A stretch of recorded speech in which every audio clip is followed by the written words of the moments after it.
Bonjour à toutes et à tous, ravi de vous retrouver sur le plateau de Smart Food.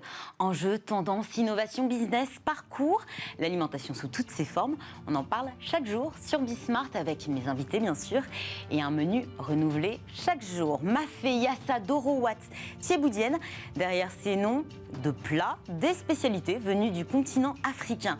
Longtemps restée en marge des modes culinaires qui agitent le milieu de la restauration, l'Afrique connaît depuis quelques années un véritable renouveau, une nouvelle appétence qui met en appétit. Alors pour parler de cette cuisine aux 1000 saveurs à découvrir ou redécouvrir, j'ai le plaisir de recevoir le chef Anto, sans doute la meilleure avocate de la cuisine africaine. Bonjour à vous. Bonjour. Alors votre vrai nom c'est Antompindi Kokagne. Kokagne, oui. Antompindi qui veut dire femme des champs. Femme des champs dans ma langue maternelle du Gabon. Et puis Kokagne, qui est votre nom d'épouse, vous m'avez dit, qui vient de l'expression... Enfin, moi, ça me fait penser à l'expression pays de Cocagne, ce paradis terrestre à la nature généreuse. Vous avez un nom sublime. Bien sûr.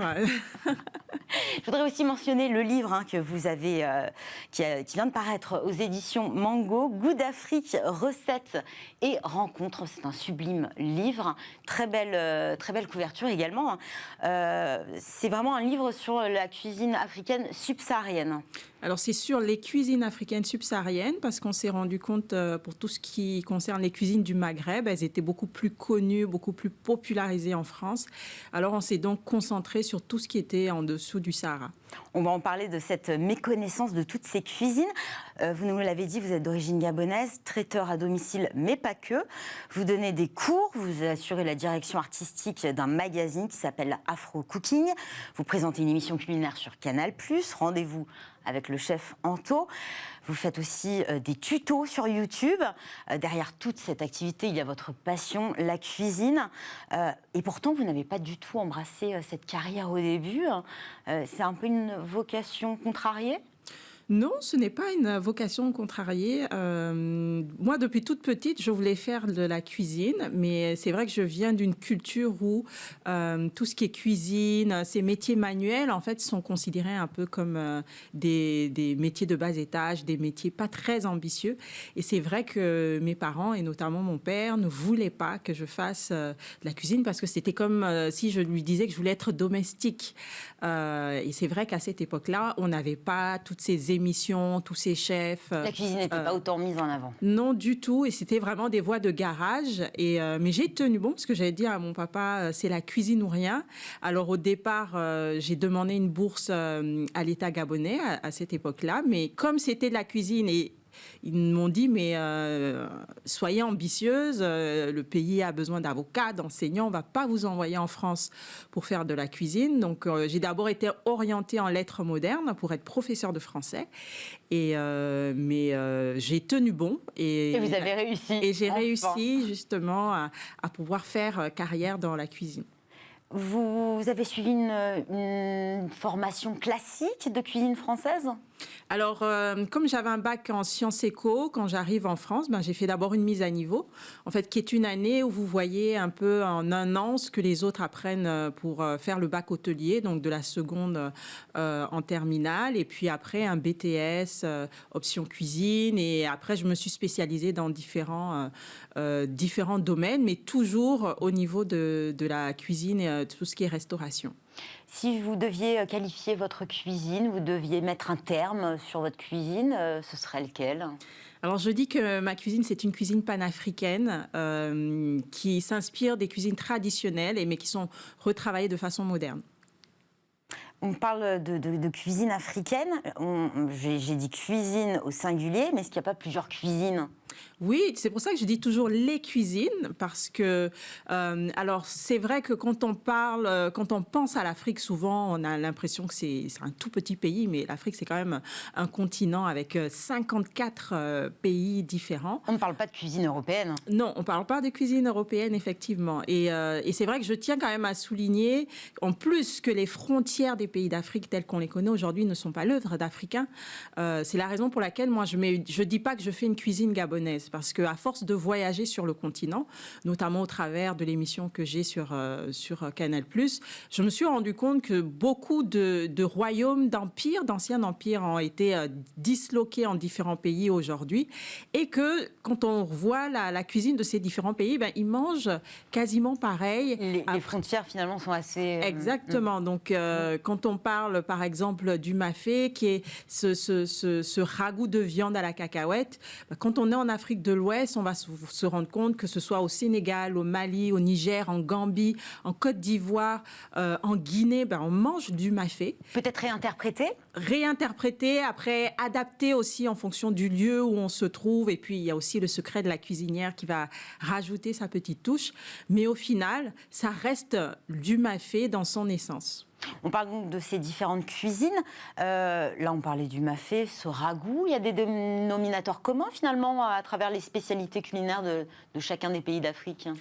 Il y a des dénominateurs communs, mais il faut savoir, parce que quand on s'intéresse notamment à la cuisine française, on voit, par exemple, que Catherine de Médicis, quand elle épouse le roi de France, elle vient avec son chef cuisinier, elle vient avec des recettes italiennes qui, aujourd'hui, comme le chou, la pâte à choux, qui fait partie intégrante de la pâtisserie française, mais qui n'est pas d'origine française. Et nous aussi, nous avons eu ce genre de brassage entre les peuples. Nos cuisines, nos produits ont aussi voyagé. Un produit comme la sauce arachide qu'on appelle mafé en Afrique de l'Ouest, on va le retrouver en Afrique centrale, mais qui va être plus accommodé avec de la viande, enfin du poisson, des crustacés, parce que c'est ce qu'on retrouve beaucoup dans ces régions-là où il y a beaucoup de cours d'eau. Lorsqu'on va aller du côté de Madagascar, on va retrouver la même recette, mais il y a des influences orientales, parce qu'il y a les épices, ça fait partie de la route des épices. Donc on va retrouver des épices qui nous viennent d'Inde.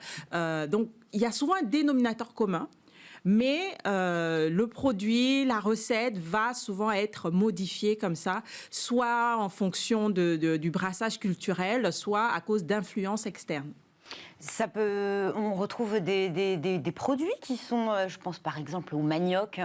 Ce sont des produits qu'on ne trouve pas dans d'autres cuisines en dehors de l'Afrique. Le manioc, on le retrouve notamment dans les cuisines d'Amérique du Sud, on le retrouve dans certaines cuisines d'Asie, mais c'est vrai que le manioc est très consommé sur le continent, et surtout nous, tous nos tubercules quasiment, on mange aussi bien les feuilles que la racine, parce qu'on se dit, si la racine est bonne, les feuilles sont forcément bonnes puisqu'elles tirent leur source depuis la racine. Donc on a du manioc, on a du taro, on a de la patate douce, on a différents produits comme ça qui sont très consommés sur le continent, et puis de la banane plantain et différentes farines notamment. Ça, c'est aussi une des richesses de nos cuisines. Ce sont toutes ces farines sans gluten qui ne sont pas forcément connues sur d'autres continents. Justement, pour vous, l'Afrique reste le dernier continent à découvrir en termes culinaires. Comment on peut expliquer cette situation ? Et c'est vrai que cette citation qui a été dite par Thierry Marx, qui est un chef étoilé français, ce qui explique cela, c'est que pendant longtemps, c'était très difficile de venir sur notre continent. Lorsqu'on voit souvent comment on parle d'Afrique dans les médias occidentaux, alors quand c'est bien, ça va être les safaris, les voyages, et quand c'est pas bien, c'est la famine, ce sont les guerres. On parle jamais de cuisine, et c'est très facile d'aller en Asie. C'est un élément culturel qui est très valorisant. Tout à fait. Et pendant longtemps aussi, on ne savait pas quels étaient nos produits. Moi, quand je me suis lancée et que j'ai commencé à demander à mes clients, mais pourquoi vous n'allez pas dans des restaurants de cuisine africaine ? Ils me disaient, mais on ne sait pas trop ce que vous mangez. Visuellement, c'est pas très attractif. Quand on a essayé, c'était trop pimenté. Et donc, il y a eu des préjugés qui ont la vie dure. Hein. Exactement. Ce sont des préjugés qui ont mis en fait des barrières et des murs et qui n'ont pas encouragé les personnes à aller dans nos pays et découvrir en fait nos cuisines. Aujourd'hui, ce qui est bien, c'est qu'il y a une nouvelle génération de chefs, de professionnels qui subliment nos produits, qui parlent de nos produits, et même dans les magasins bio, on retrouve de plus en plus d'épices, de produits de farine sans gluten qui rentrent vraiment de plus en plus dans la consommation des Français.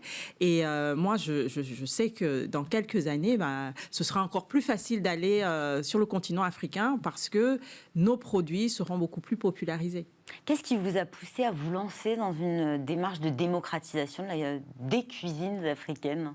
Alors, ce qui m'a poussée, c'est durant mon parcours, les différents stages que j'ai pu faire, les différentes expériences professionnelles que j'ai pu avoir avec différents chefs. Lorsqu'on parlait d'Afrique, ils ne connaissaient pas grand-chose.